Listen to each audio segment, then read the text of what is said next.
Yoseo, all my beautiful people. Welcome to the alternate point of view. I am so excited to be back. I have had pneumonia, the flu, and a seizure. I think God has taken care of all of the illnesses that I could possibly have this winter, I hope and pray. Welcome to everyone who has been an OG. Welcome to everyone who is new. Thank you so much for my one and only member, Gwen. I appreciate you so much. And thank you to everyone who has bought merch from me. I really appreciate it. Please check out the merch section if you would like. I would greatly appreciate it. Don't forget the holidays are around the corner. And don't forget you can save 10% if you put Justice in the discount section. You will get a discount if you put Justice in the section. So let's get into this topic of today, which is these two beautiful young ladies up here, which is Gabby Petito and Emily Ferlazzo, who happen to be taken out in the same year and only a couple of months apart. And by their fiance and husband in kind of the same situation. They were sort of Gabby and Brian Laundrie were actually traveling in their van life excursion across the country, and Gabby, as you know, was taken out of this world by Brian Laundrie, and he returned home without Gabby and kind of got away with it for a while. As you all know, it was a big deal. He went home and he didn't bring her with him. He drove all the way back to Florida and stayed with his parents. And everyone was kind of like, well, where's Gabby? This is kind of strange. Where is Gabby? And he was just like, oh, she's just gone. And his parents kind of protected him. So it was a really strange situation. They were traveling across the country for quite a while, a trip that they had planned, but she didn't come back with him. And they began their trip in July of 2021. And by August, so this lasted about a month. And they didn't make it far. I guess I could tell you, you really know if you really love someone, if you're in a tight, confined space with that person, and if you really have nowhere to go and escape that person, that's how you know if you're really connected to this person or not. So I guess they figured that out when they went on this very tight, confined space situation across the country, and I guess they did not get along well. So Gabby was found in later in September in Wyoming, and Brian was in his parents' home, safely tucked away, where they did not say anything, would not even let him out of the house. But apparently, he did get out of the house, and he ended up taking his own life. And I'm not really sure what happened with the parents, if they were ever actually charged with anything, hiding him, or if they were ever going to be taken for a civil suit by Gabby's family or not. But she was reported missing in September, on September 11th, actually, of 2021. And her body was found in September in the Grand Teton forest. Thankfully, she was found and her family was able to bring her home.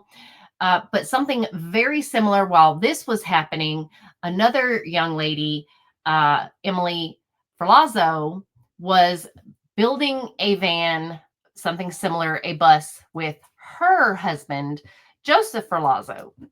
She was also 22 years old, and Joseph Ferlazzo was actually 2 decades older than Emily. And Emily, who you can see with the glasses on in this very tiny picture above me, she met Joseph when she was just a teenager. So it's kind of weird.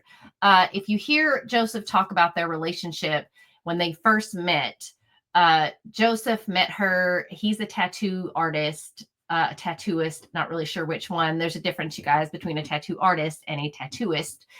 So he met her, I believe, in 2018 is what he said in his testimony, which, as we all know, anyone who testifies in their own defense it's not the greatest idea in the world, but he did testify in his own defense. We will look at some of his uh,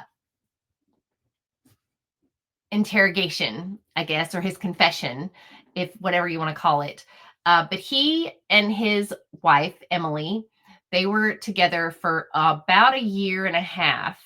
But they first met when she was about 18 or 19 years old. And he made a comment where he said that he wouldn't mind making her another ex-wife.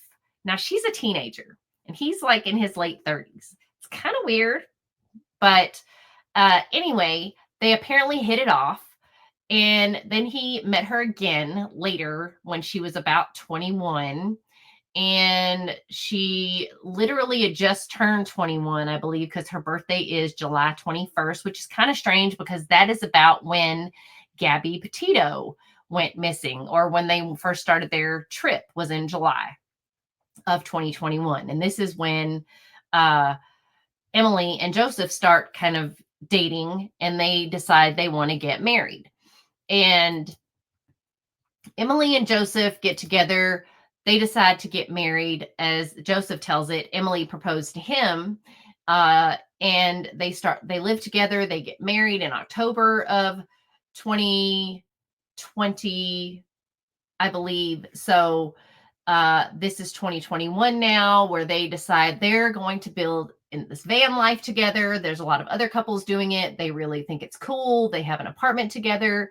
He is tattooing out of their apartment. She's working long hours. He's working long hours.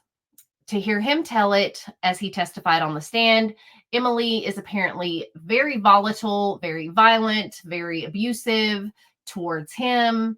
And of course, also to hear him tell it, he is polyamorous, which apparently means he's a cheater, pumpkin eater.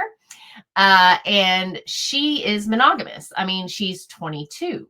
She clearly wanted to be in a relationship, and he clearly did not, according to the way he tells it. Also, the way he tells it, he felt she was in agreement with this type of relationship, but apparently she was not full in agreement with this type of relationship. I guess she thought, as most women think when they get into a relationship, that we can change this man. We can make this man different.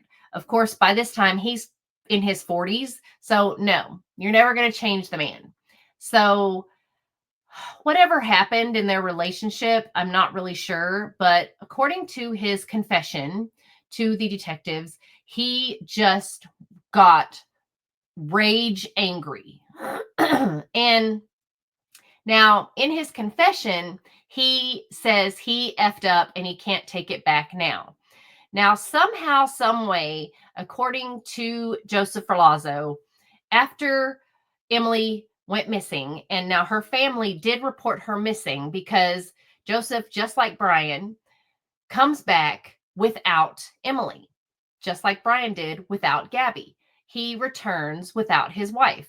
They were on their very first little shuttle bus turned into tiny home excursion, where he was going to meet his sister and her new fiance on a little trip they went on. And Emily just suddenly stopped showing up. She just was no longer there. And I don't know, but he somehow managed to explain that Emily was just sleeping. She wasn't going to be around. They got into an argument. Emily stormed away, and he was texting her like the whole time, knowing that she was gone. So apparently he got angry, claims that Emily was saying things to him like she was going to ruin his life.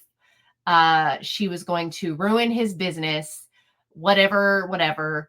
Now his story changed when he got to court, when he got to trial. It changed and said that he actually did this in self-defense. Now, Emily's 5 feet tall, all of 120 pounds, much like Gabby, a small person, not a very big person, small frame. And Joseph Ferlazzo, 6 feet tall, 200 pounds.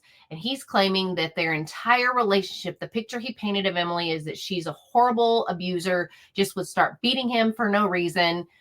He is like the male version of Sarah Boone, where he would claim that Emily was just this horrible abuser and that she beat him all the time, hit him upside the head with a laptop, beat him with a wine bottle, beat him with a cell phone, punched him in the face constantly. Like, she was just terrible. But he stayed with her, even though he was polyamorous and could have like gone to any other relationship he wanted to, I guess. But according to him, also they sought out therapy, but no therapist ever got on the stand to discuss their relationship. So I'm not really sure what kind of therapy they went to. Also, no one ever was on the stand to discuss their relationship on his side. But he apparently on October 16th of 2021 decided to pew Emily in the head twice, stab her 18 times, and then dismember her and put her in garbage bags and leave her in their bathroom on their shuttle bus for several days and go on about his life. He went and had breakfast with his sister. He tattooed his sister. He went to dinner with his sister. He went to a friend's house, sat out at a bonfire, had dinner with his friends, drove around the shuttle bus, drove his motorcycle, drove his Jeep, did all these things. And then all of a sudden, as he's riding with a friend of his back to the shuttle bus, apparently, he freaks out as he sees police cars and police around the shuttle bus area and realizes, holy crap, they found the bus, and decides to jump out of his friend's car after telling his friend, oh yeah, by the way, I took out Emily and I need to go, or you need to take me out, or I can't be here. I can't go to prison. Very strange behavior. And his friend is like, get the heck out of my car. I don't want any part of this.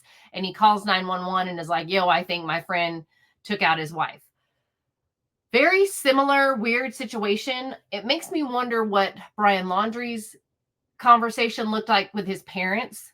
And his parents wouldn't speak. They wouldn't say anything. They kept Brian Laundrie in their home.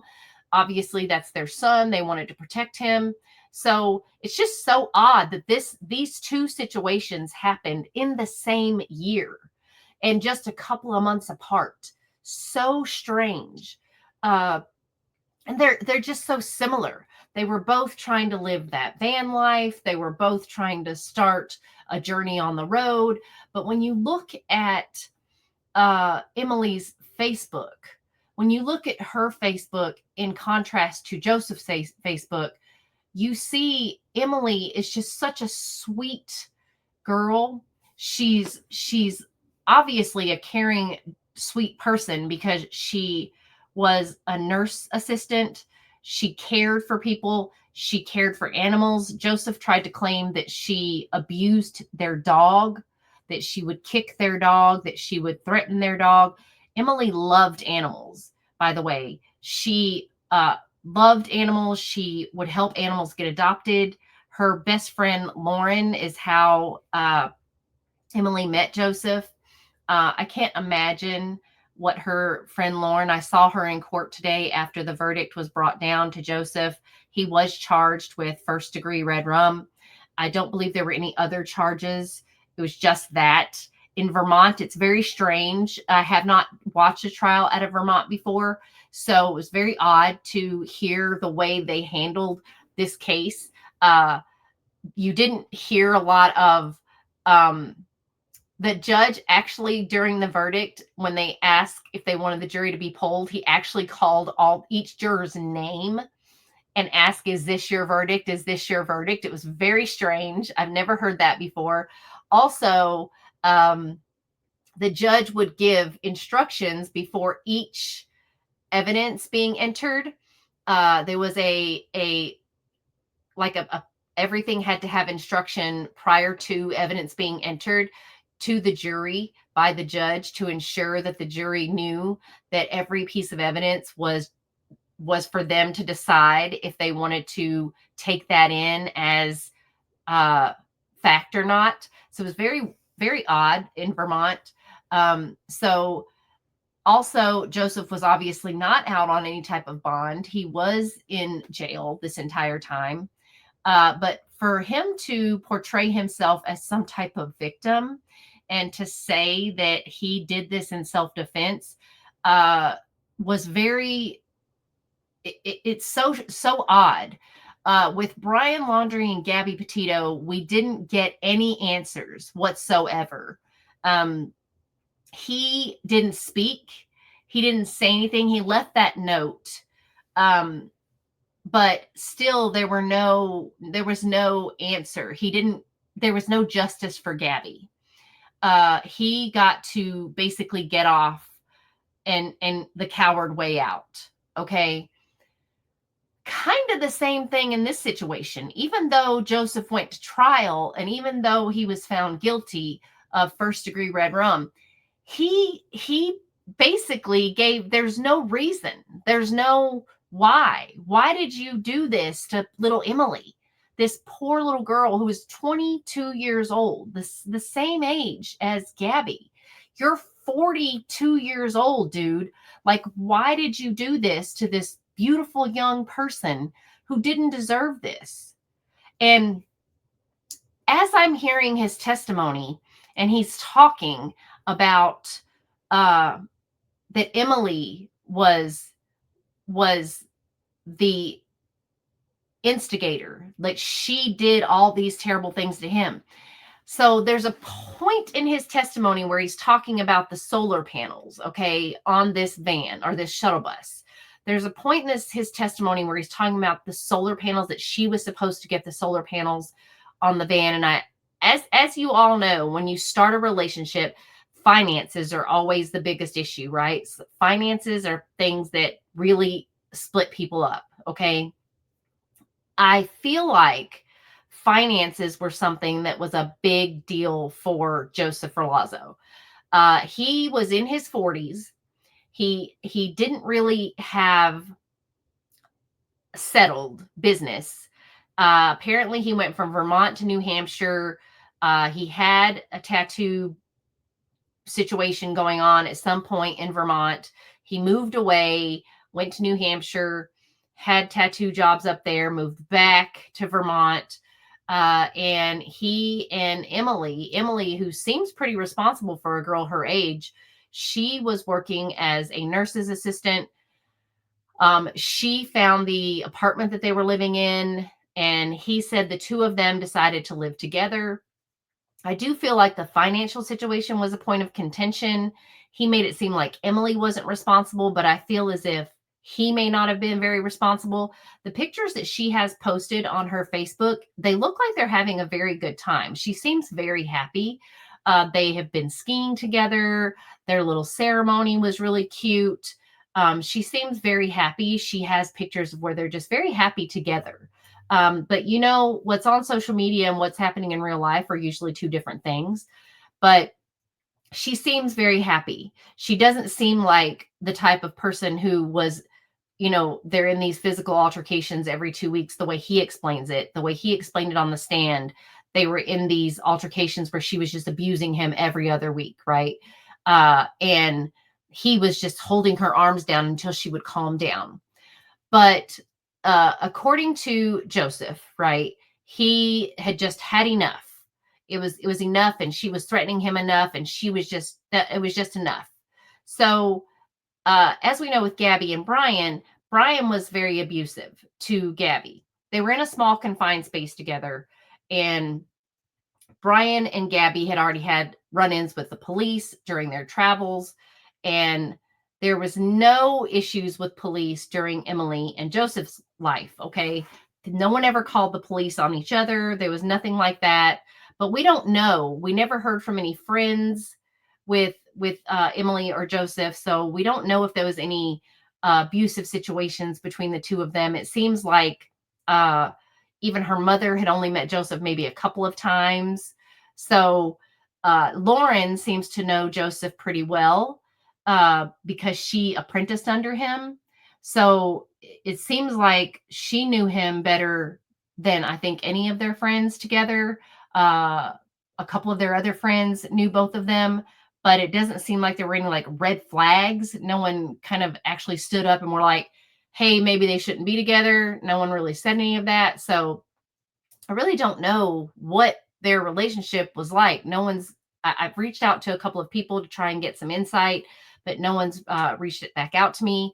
All I can say is this is too creepy and weird that both of these young women were taken out by their partners just a couple of months apart and in the same type of scenario. It's just so odd.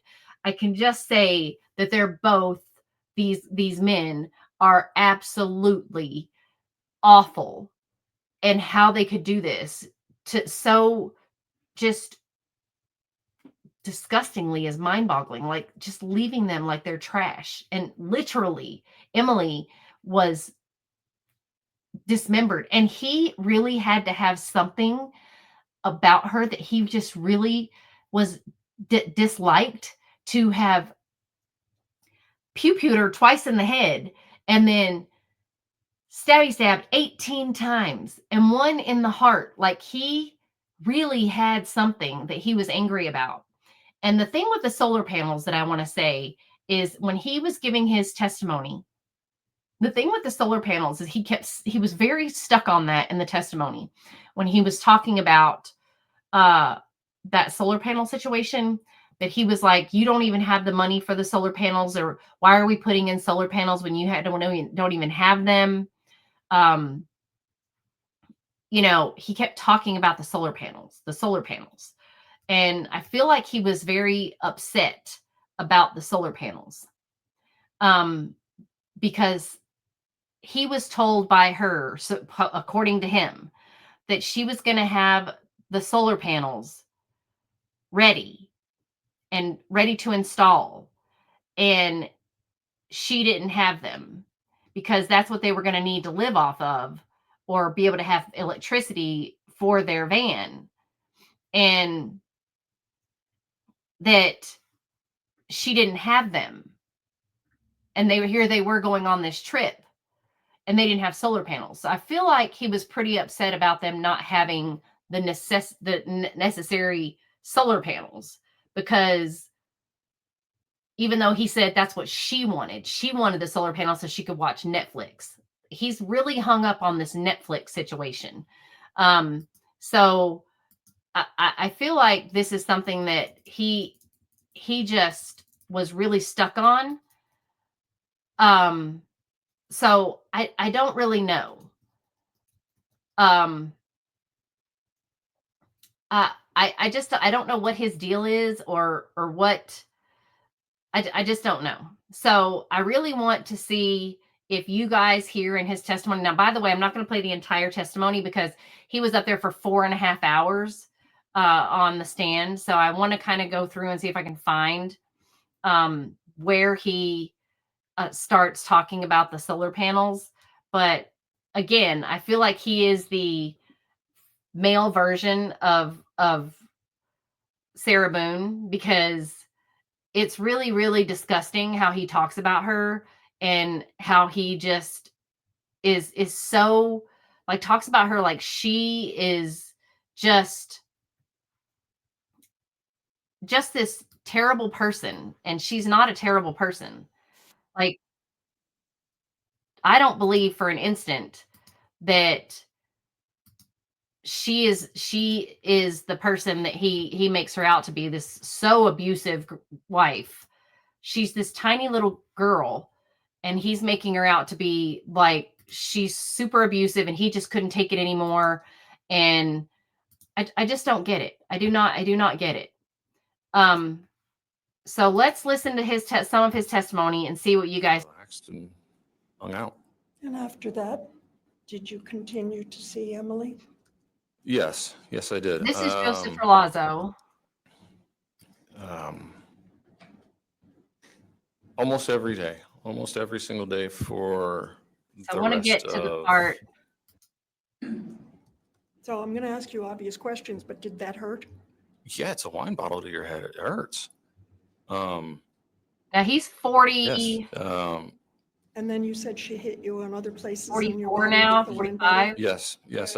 On my arms, I put my arms up to not get any more blows to the head, or before they lash out and strike you. Made me think that way. The Sarah and Jason Lang's property.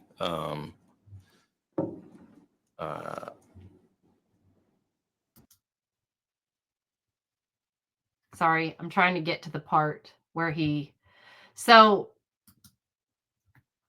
this is on Law and Crime. This is Gabby and Emily up in the corner because it's so similar. I just had to bring and show Gabby because wow. And his testimony is just so disgusting the way he paints her.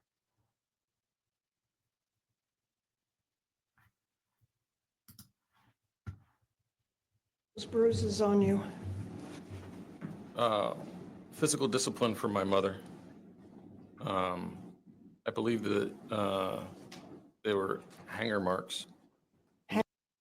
I got hit when she got frustrated, and I was trying to figure out ways that we could work on her triggers. So we worked with the therapist. We did things like have pillow fights instead. Like I would just give her a pillow to hit me with, or hit Remy with, because she could swing away and she wasn't going to hurt us with a pillow. So you just testified that it was normal to lash out physically when a person gets frustrated. Or it might not be normal for everyone, and have a trip where we would be living remotely, sort of off grid, and there was a plan to put a solar power, This is the solar panel. like a solar power system into Rosie. That's what they called their van. Emily was very interested in having the ability to charge her cell phone, so she could watch Netflix and just have some creature comforts while being off grid. So she said she was going to pay for the solar setup, batteries, converters, panels. She said that her stepfather, David, would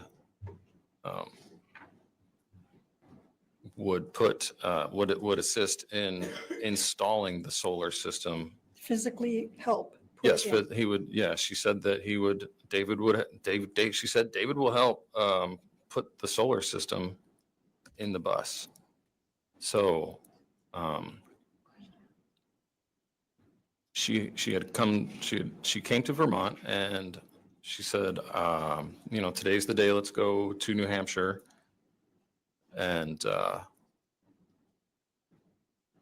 I was like, you haven't even gotten the stuff. Like, you don't have the. I don't think she had the funds at all to buy the solar equipment. The question was, See? I want to talk to you about the 16th. Oh yeah, so I was sorry. The question was, where were you living at that time? Oh, so we were in New Hampshire for the reasons that I was just talking about, and You were just giving us a background of how it came yeah, about. that was. Let me just finish the question. I'm sorry. That you were staying with the Basses. Yes. Okay. Yes. And how long had you been staying with them? I think that I came to New Hampshire in September of 2021. I remember Adrian saying something about it the other day, and I can't really remember fully, but that sounds sort of accurate. So yes, staying in New Hampshire with the Basses when we left for our trip to Vermont. Okay. What was the purpose of the visit to Vermont? A family reunion was the purpose of our visit. My sister So, see, I feel like those solar panels or whatever, the solar system or whatever, that was just a piece of contention for him because he kind of went off the rails talking about that, and that was something that the attorneys had to like steer him back away from that because that was something that he was very upset about. And they had to reel him back in because that was something that he did not like or was upset with her about, that she did not have those ready, or she didn't have the money for it, or whatever the situation was. Whatever their argument was about, he never clarified what the argument was about. They just got into an argument.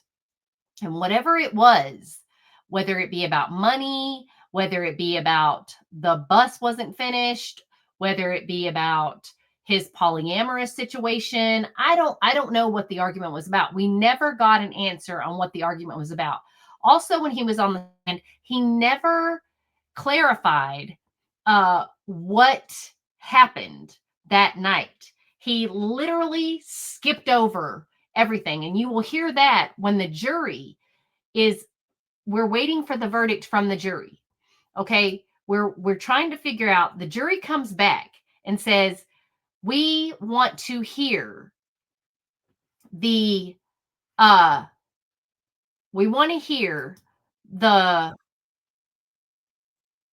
the testimony from Joseph Ferlazzo. And the testimony is, they want to know specifically what happened Friday night, October 16th. They want to ask what happened, what the defense attorney asked him about the activities that happened Friday night, October 16th, from the time he took Emily's life to the time, actually from the time his sister and her fiance left Friday night to the time of when he went to have breakfast with his sister the next day.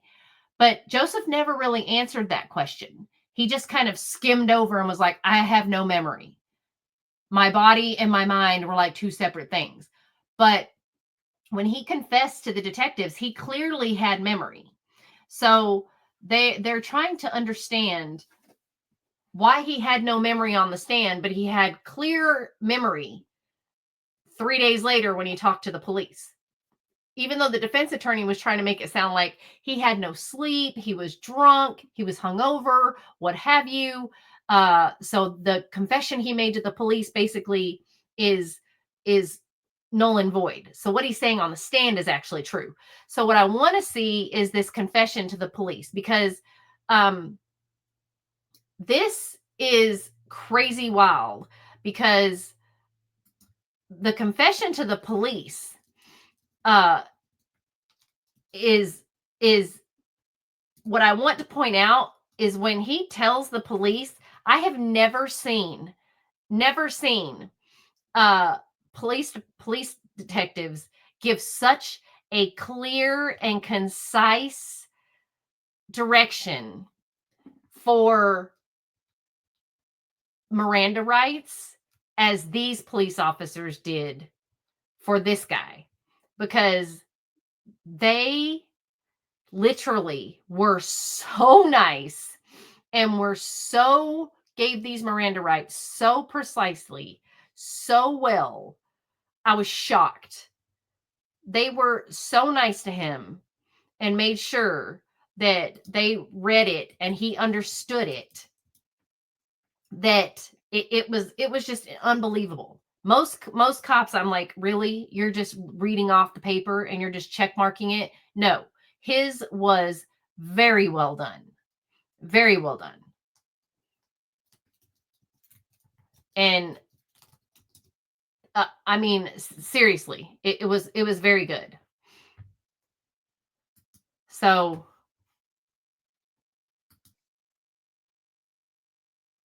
we're going to watch that. It's very hard to hear because of echo. Yeah. You got your keys? And I love those keys. Oh, yeah. It's like, oh, baby,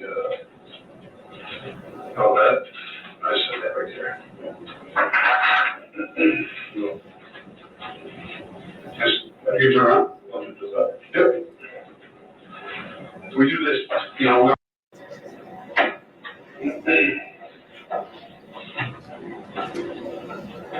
What time is it? What day is it? Just basic stuff. Yeah. It is Tuesday, October 19th, 2026.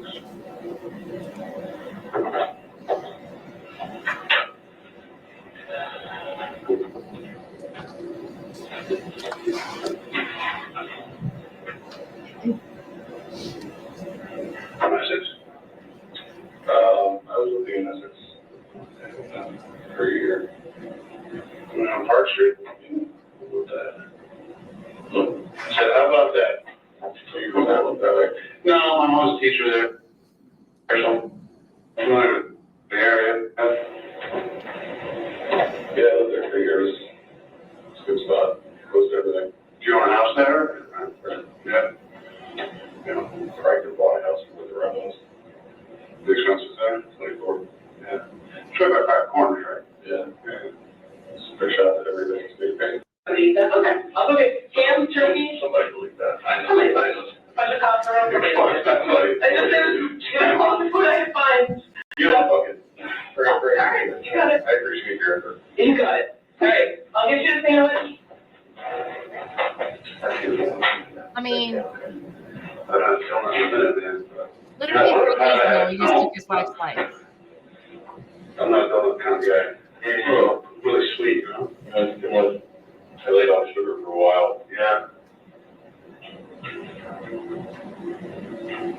Good hours. Day shifts, we start at 8, and then we go till 5. Some guys work a split, other guys start at 5 and work all day, so. You just eating a donut.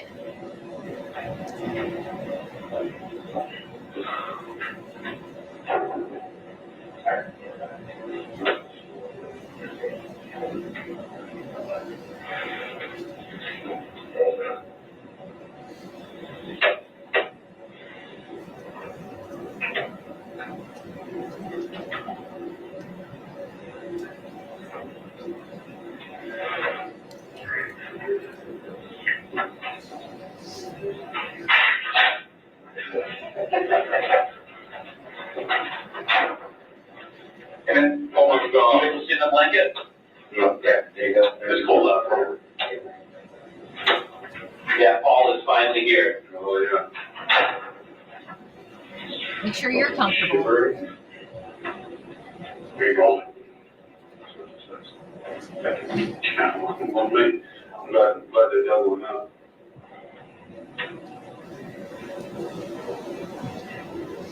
We gotta go. The detective's in there.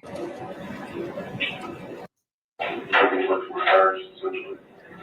ID or something, they have to like scan it in, so it's all. Okay. I don't count the.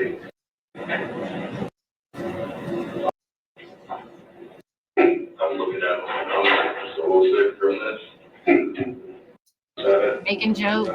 Every state you go to, they just test a negative, yeah. Joe, you got anything to talk about? This is, by Emily. And we're hoping that you can help us with that.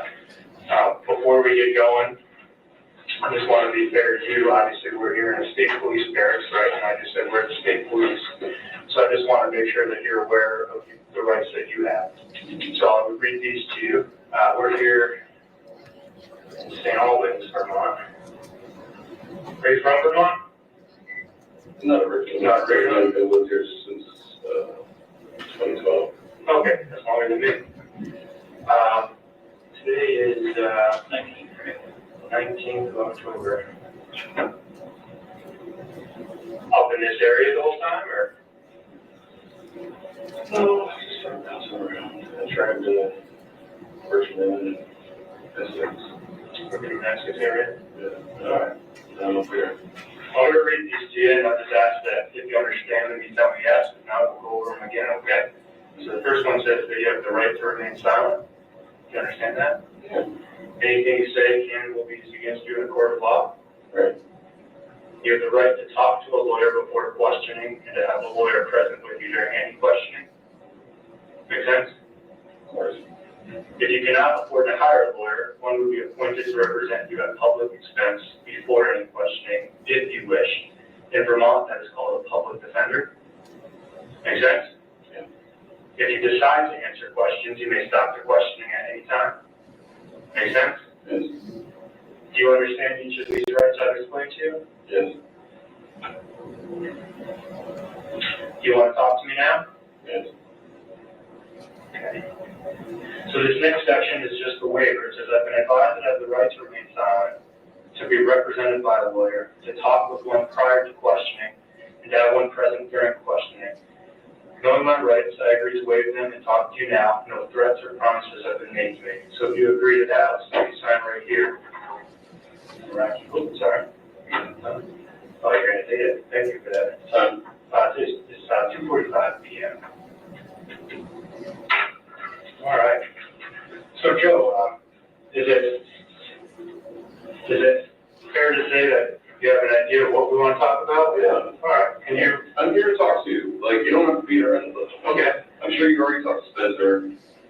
I fucked up. Plain and simple. Like, I had a fucking lapse. And did something that I can't undo. So here we are. All right. Well, why don't we, I think what would be helpful for me is just have you start from the beginning of what happened, and start from the beginning, and we'll listen. And then, maybe at the end we'll have a few questions, but we'll go from there. Is that fair? Yeah. All right, so I'll turn it over to you. So, kind of what happened?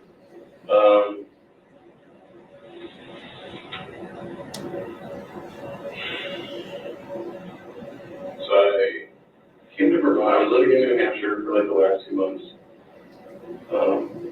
with my wife and her family. And I came to Vermont. We were supposed to have like a weekend away, like vacation, do some camping, like have some fun. And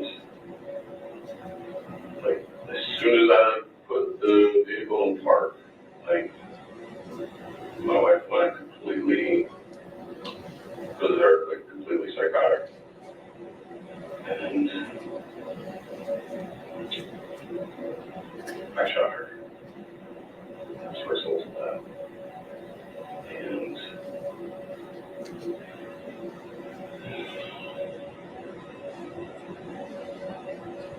now here we are. So, All right. Can you, where did that happen?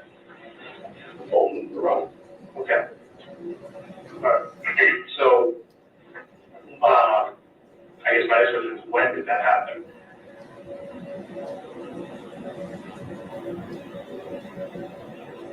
Saturday. Do you know about what time?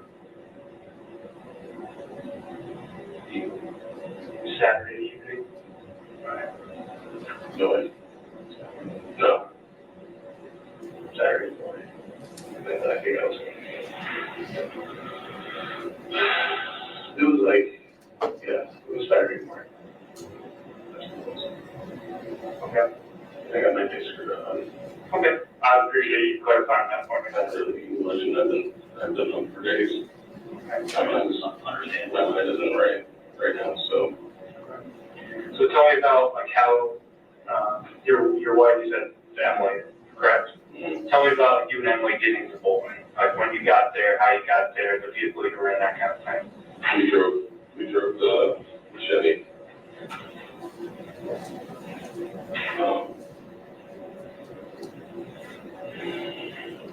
I guess we got there Friday night.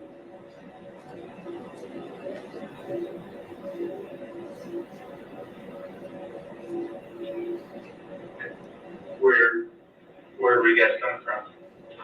New Hampshire. So you go straight from New Hampshire to Bolton? Okay. Where in Bolton? Bolton's a big town. The resort. Can you describe it to me? It's a big resort. Yeah. Ski resort. Yeah, there's a bunch of buildings up there, right? Yeah. So whereabouts were you guys when all this happened? Where were you headed? My sister was like Airbnb, so I was like using an opportunity to like spend time with my family. Okay. And We just went doing terrible, doing so. Right. Do you know where at the resort? Like, had you arrived at the resort when this happened? Yeah, like we were there, and we stopped. Typical. Like got some stuff to drink. Trying to like listen to music. I was trying to put some candles on. Have some wine. And throwing the candles around, telling people to put them out, turn the music off. Just being like forceful and aggressive with me.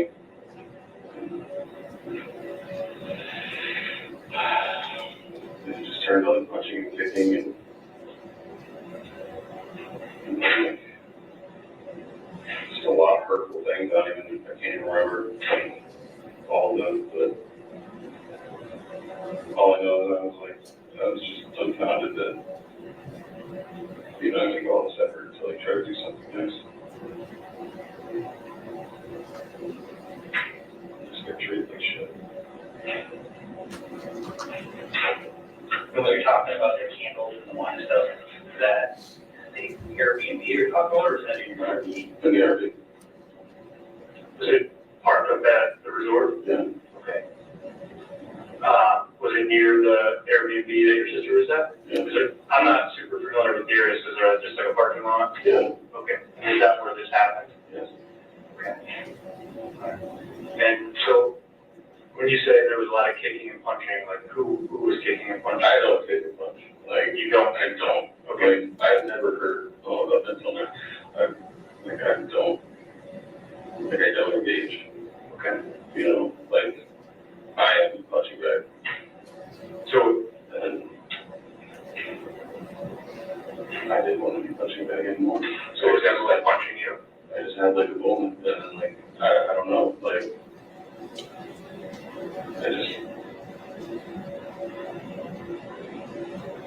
Where was she punching you? in my arm and like kicking me and running, like just like body blows and she's shorts. And was this kind of the punching and kicking, was that occurring inside the van? Or do you call it a van? Is that what it's called? Yeah, whatever you try to like.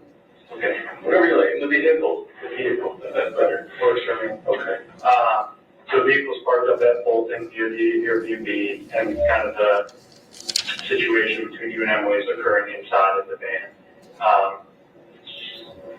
How does that turn into, I heard you say that you shot her, so explain how that incident continued.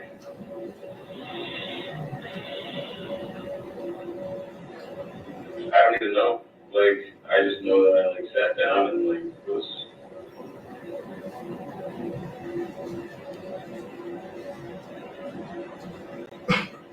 I don't know, like something inside my head, just like I remember feeling really warm, and I remember feeling blurry, and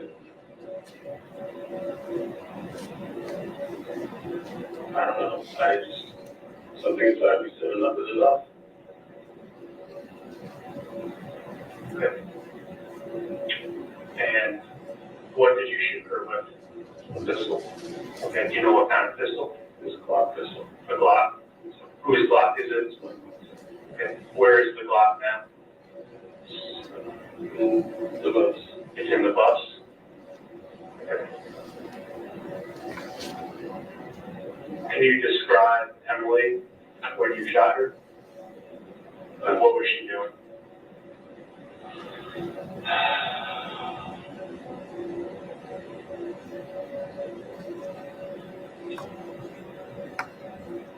She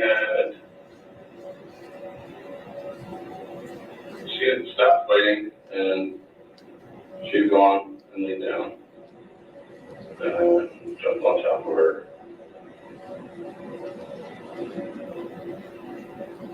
And I shot her in the head. How many times? Okay. What did you do next?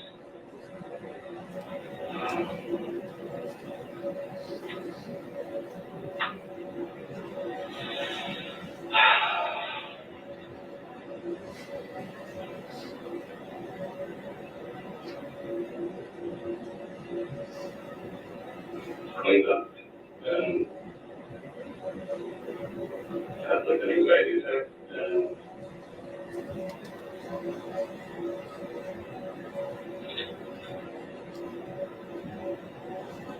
I don't know. I don't know if you can pass that. Okay. Describe what you mean when you say you cleaned up. And blood coming over her head, so I put a bag over it, so actually blood. And cleaned up, there's blood on the pillows. Just tied everything up. Okay. What kind of bag? Just trash bag. Like a trash bag. Okay. Are those still in the bus? Okay. Where is Emily? She's in the Where in the bus? bathroom. She's in the bathroom. I haven't been in the bus. So can you describe the bus for me? Like what's the layout? You walk through the doors. Bathroom and the kitchen and bed. Okay. It'd be easier if you drew a little diagram showing us instead of. Because the bus, I did see it from the outside, it's pretty big. Okay, I'll see it.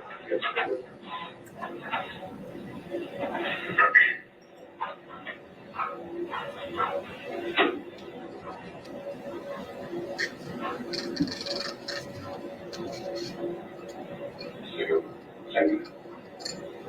Also, top, bathroom, shower, toilet,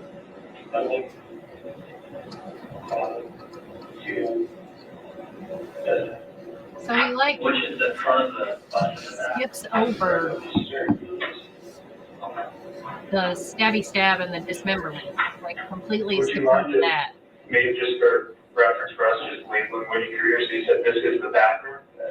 And when the cops search And the I bus, thought I heard you say they this find is the a- garbage bags and don't is that realize one? that that's her. Okay. Could you label that for me too? And then the bed. And he's pretty meticulous about cleaning it. Just so I understand, so the incident where you jump on top of her and shoot her, that occurred. Corey, well, get to the part, you want to just put your name on that, just so we drew it. It's still 19. Too much fun data for me,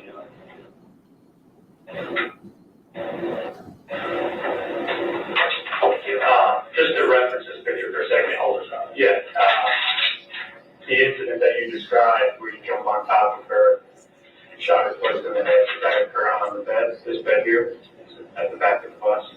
And then you explained that, you put the bag on her because she's bleeding, and you cleaned up. So just so I understand, how does she get from the bed to the bathroom? carried her. You carried her? Yes, Was it obvious that she was deceased? yes. Okay. And why did you move her to the bathroom? I was trying to clean the blood from the things that are in there. Okay, so like the blanket that's up underneath her? Yeah. Okay. Where in this bus is the firearm that you used to lock? In the, It's in the bed. Are there any other firearms in there? yes. Okay. What other guns are there? There's like one other small pistol and, a hunting rifle, I think shotgun. Okay.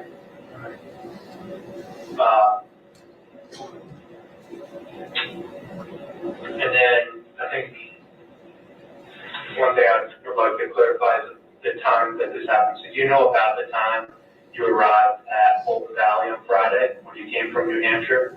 8 p.m. Friday night, roughly? Earlier. I was like, give it a window, like 7 to 8.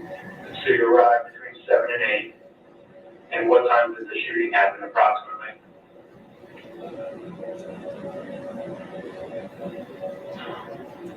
Maybe like 1 or 2. 1 or 2 a.m.?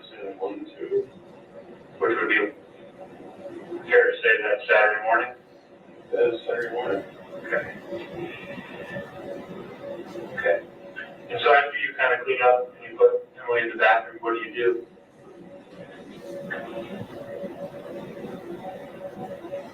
Terrible.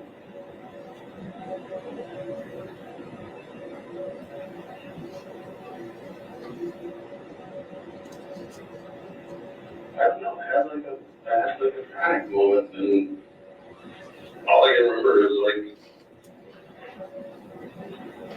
a jumble, like no sense, like nothing made sense. Whatever, it was just basically blank flashes. If you go to like a disco, you just look up, like there's nothing. What the hell did I do? I eventually probably, I don't even know if I slept.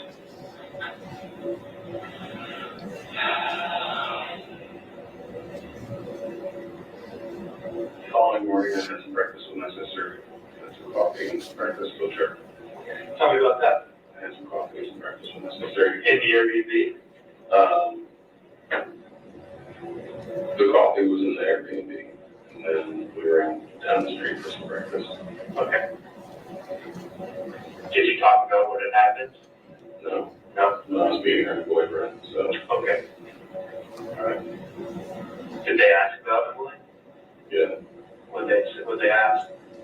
just like, what's her deal? What'd you say? I was like, yeah, I mean, you know, my role is like her husband, but also just hypothetically. And Did they ask where she was when you went out to breakfast? What did you say? she's still sleeping. Okay. Cool. All right. Do you know where you went to breakfast? Maxie's. Maxie's. Whereabouts is Maxie's? Waterbury. In Waterbury? Okay. All right.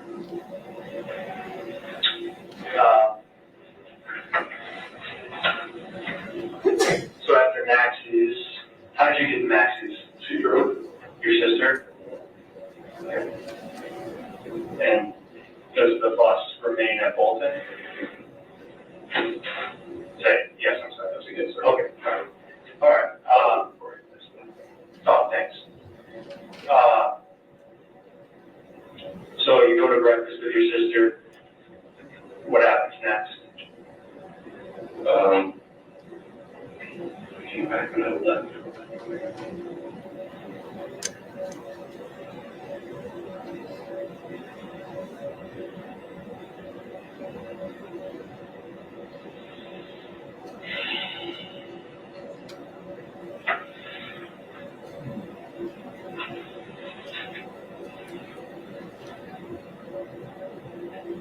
And I know I ended up, I went to my friend's place in St. Albans. Okay. So that's what I did next. Do you know how you got there? Drove the bus there. Drove the bus there. Okay. All right. Do you recall commuting stops along the way? I think so. Stop at gas station, store? Probably gas station. Do you know which one you would have stopped at? Okay. Somewhere between Bolton and St. Albans. All right. Yeah. It's a little ways. Mm.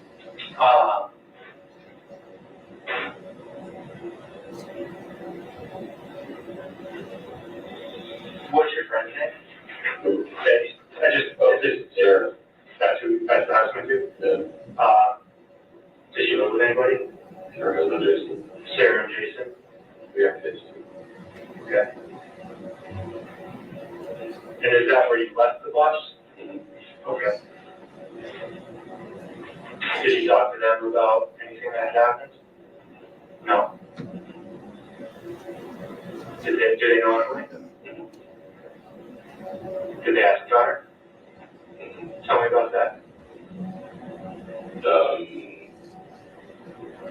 Just like the basic stuff, like where is she, like, what's her deal? Like, I mean, honestly, like, if I'm being honest, they were like, good fucking riddance. Like, use it or bear. Like, When you say they said good fucking riddance, did they know what had happened? mm-hmm. Okay. Yeah. So did you, correct me if I was wrong, but based on what you're telling me, you told Sarah and Jason what you had done? No, I didn't tell them what I had done. Okay. No, they were just asking, like, so where's Emily? And I said, oh, she's gone. Like, Okay. and they were like, good. Got it. Okay. They're like, you're, doesn't matter now. But So that's interesting because no one got up and testified on his side. So I don't know what their relationship was like. According to him, this is something he's been consistent with in his confession, talking about her volatile behavior. This is something he testified to on the stand. So there may have been some violence in their relationship. I'm just going to refer back to the fact that he was polyamorous and she, I believe, was not. So again, regardless of what the relationship was like, it does not give him the right to do what he did. Again, he's distancing himself from the entire aftermath of the situation. I mean, he clearly has some issues to have done what he did, to have pew-pewed her twice and then stab 18 times. He had some anger. Also, he says that they arrived at the Airbnb location around between 7 and 8 on Friday night. And this did not occur until like after 2 a.m. in the morning on Saturday. So he said he's claiming that as soon as he put the van in park, she just went crazy. Now, I don't know if they were arguing the entire time on the road trip and then she went ballistic when he parked the vehicle. We don't ever know. We'll never know what actually happened between the two of them. But the way the defense attorney tried to make it sound was that this investigator was hard to talk to, and that people don't like talking to him. But as you can see, Joseph Ferlazzo opened up to him right away. There was no rapport building whatsoever. This investigator gave him his Miranda rights in a very detailed way. Joseph Ferlazzo was ready to talk right away. He gave him pretty much, I would say, I'm not going to say the entire story, but he did give him enough that he confessed. He confessed to what he did. He told him what he did. He told him he cleaned up. He told him he put Emily in the bathroom. He didn't tell him everything, much like he didn't say everything on the stand. But he said, I did it. Okay. This is what happened. And he did say he sat there on the sofa, much like he did on the stand. He thought about it. Emily was already done with whatever she was doing. She was laying in the bed. And for whatever reason, Joseph Ferlazzo got up and decided, I'm done. This is what I'm going to do. But he changed that story on the stand and claimed that she was going to take him out first and he was not going to have that. So he took her out first. Whatever the situation is, what he did to her was absolutely horrendous. And there is absolutely no justification for it. If they had a violent relationship, if there was a situation going on between them in their relationship, then, I mean, clearly he has relationship issues because he has ex-wives running around. He clearly doesn't know how to keep a relationship because he's polyamorous or whatever you want to call it, which means he's, like I said, a cheater, shooter, pumpkin eater. He doesn't want to stay faithful in a relationship. Emily clearly does not operate that way, did not operate that way, and thought that she could change his 40-something-year-old butt. But my question is, what is he doing with a child? She's an adult, but she's still young. What is he doing messing around with someone that young? So I just think that I have a lot more questions. I'm sure the jury had more questions. I think that his defense was weak. I also believe that it's just so odd that these situations happen literally just a month apart. That Gabby Petito happened in September of 2021. Emily Ferlazzo happened in October of 2021. They did not even make it to their van life experience. Gabby made it just a couple of months. And as you can see, the pictures that they both posted on social media were completely different from what their life was like in real life. Gabby Petito, her life was, the way she posted it on social media was so different, the way that it was, that she was trying to hide it. Like these beautiful pictures that she showed of her and Brian on their travel adventures, the way she was trying to portray their life that they were living, their van life that she was trying to show was not reality. I mean, we can just look at the life that she tried to show. This is just all these beautiful pictures that she posted on social media. And then you can see the abuse that she was suffering at the same time, that, the run-ins with the law that she was having, like I said, this abuse that she was suffering, these abuse pictures she was suffering. These are the things that weren't posted on social media. But as you can see, these were the pictures she was posting on social media, that she was having so much fun on her trips, on this road trip she was having. She was such a cute, beautiful person.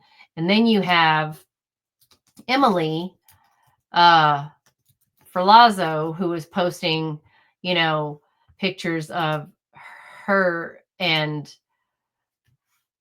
Joseph. These cute, adorable pictures. This is their dog. She was a CNA. She was living her life. Her Facebook pictures. Look at the cute pictures that she would post of her and Joseph.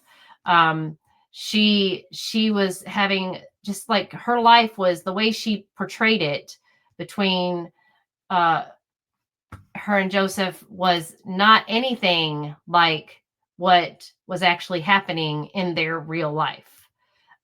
So as you can see, the way she and Gabby portrayed their lives were completely different from what was happening in their real life. So it's just really, really sad that these two girls were living completely different lives. But the way they portrayed it on social media was they were so happy, and they had these men that they were in love with, and they were posting this lie, to make it seem like they were living and portraying this life. And then this happens to them. So I would just say, if you're in a situation, if you are in some type of DV, please reach out to a family member, reach out to your best friend, reach out and tell someone. It doesn't matter if you're a male or a female.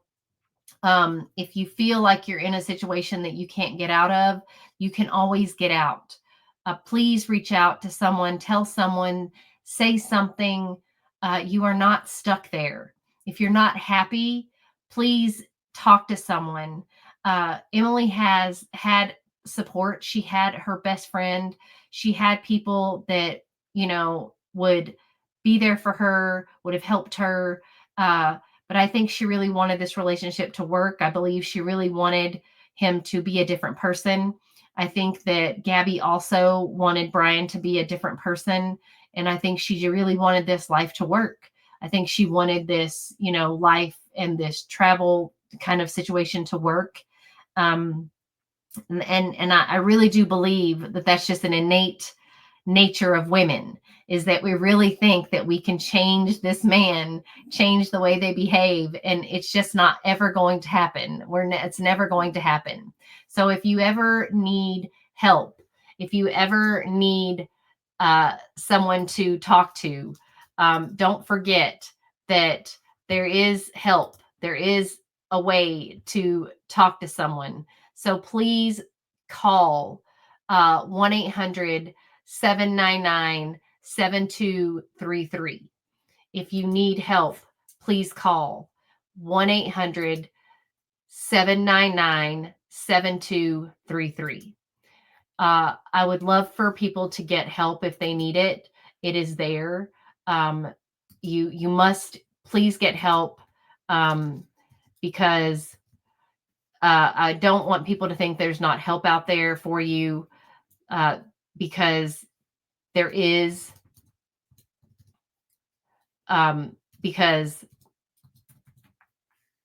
it's very, very important for people to get the help that they need. So make sure that, I know October was actually DV month, but every month is DV month because there's someone out there suffering domestic violence. So please make sure you call 1-800-799-7233. Don't forget, if you like this content, become a subscriber, become a member. Over 90% of the people who watch this channel are not even subscribed. And I would love to have more members like Gwen. So if you would please become a member and check out this channel, buy some merch. Don't forget to use Justice as your code to get a discount. And I appreciate everyone who watches this channel. I hope everyone will check out this case and be as shocked as I am. I know that these two cases happened literally a month apart. And as you know, Brian Laundrie did not get held accountable, and Gabby did not really get justice. Emily at least is getting justice, but we'll never really know what happened or why to either one of these girls, what the reasoning is, which, I mean, it really doesn't matter, but it is good to have some type of answer for what happened and why. So if anyone out there has any insight on Emily, please feel free to reach out. If anyone out there, I don't believe that, Joseph's friends would say something so ugly, like good riddance. That's terrible. But maybe there's someone out there who knows something about their relationship that we don't. But I don't believe they would wish something like this on her. So please reach out. Don't forget, again, like, subscribe, and share. I appreciate everyone. Thank you, Gwen, for being a member. If anyone else would like to join, please check out my member tiers. Join. If you want to, please reach out. Let me know if there's another case you'd like for me to talk about. Email me. And again, kamsahamnida. Thank you so much. I appreciate you all.